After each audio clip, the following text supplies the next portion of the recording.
ফজরের নামাজ যে প্রতিদিন 5 ওয়াক্ত একেবারে ফজরের নামাজ এবং পুরো 5 ওয়াক্ত নামাজ জামাতের সঙ্গে পড়ে, তার রিজিকে কখনো বরকত উঠে যায় না, সবসময় বরকত বাড়তেই থাকে, বাড়তেই থাকে, বাড়তেই থাকে। সুবহানাল্লাহ। আর যখন আমরা ফজরের সময় ঘুমায় যাই, নামাজ পড়ি না, এদিকে তাকান। বারবার বলছি, ওয়াজগুলো মন দিয়ে শুনতে হবে, কান দিয়ে নয়।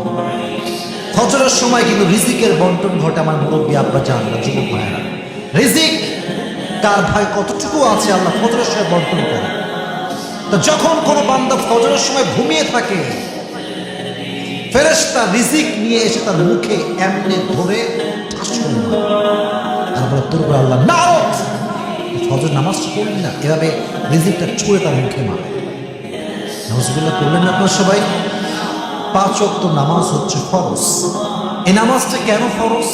নামাজের ইম্পর্টেন্স কতটুকু, গুরুত্ব কতটুকু, নামাজ আমরা কেন পড়ি না, নামাজ কি করলে মনোযোগ বাড়বে, নামাজ না পড়লে কই আমরা যাবো, কি শাস্তি হবে, একটু ব্যাকতে যে আমরা এসেছি। পুরো দুনিয়াটার মালিক একজন, তিনি কে?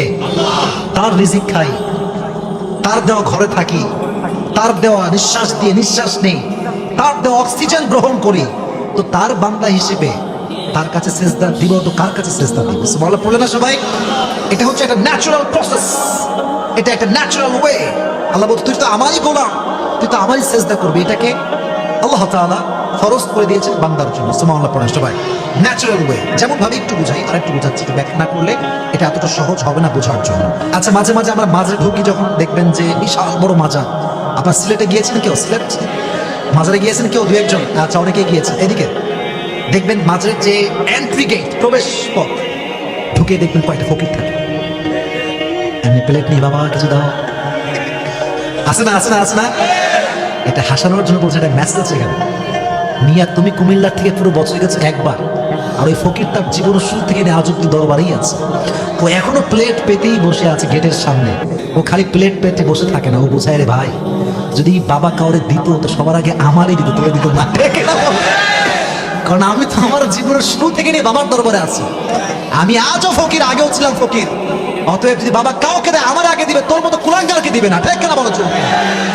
যে আল্লাহকে বাদ দিয়ে মাজারে গিয়ে বাবার কাছে সেজদা করে সন্তান চায়, সে মুসলমান ঘরের সন্তান হতে পারে না। ঠিক কিনা বলো? এটা অবশ্য আমরা পুরুষরা খুব বেশি একটা করি না, এটা একটু মেয়েরা বেশি করে। বাবা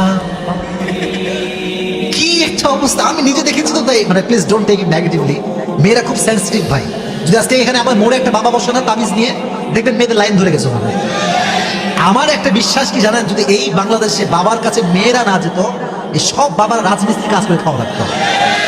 এদের সব বিজনেস হচ্ছে মেয়েদেরকে দিয়ে। মেয়েরা বাবা স্বামী কথা শোনে, আমরা বস করবো কেমনে, তাবিজ দেয়। আর কিছু ছেলে পেলে আছে দেখবেন, বাবা আমার গার্লফ্রেন্ড পটে না, পটাবো কেমনে, আমার তাবিজ দেয়। আমাকে শুদ্ধ মেসেজ লেখে, আমার একটা পেজ আছে আব্দুল আসিফ নামে, ওখানে হুজুর আমার গার্লফ্রেন্ডকে কেমনে পটাবো, তাবিজ দেন।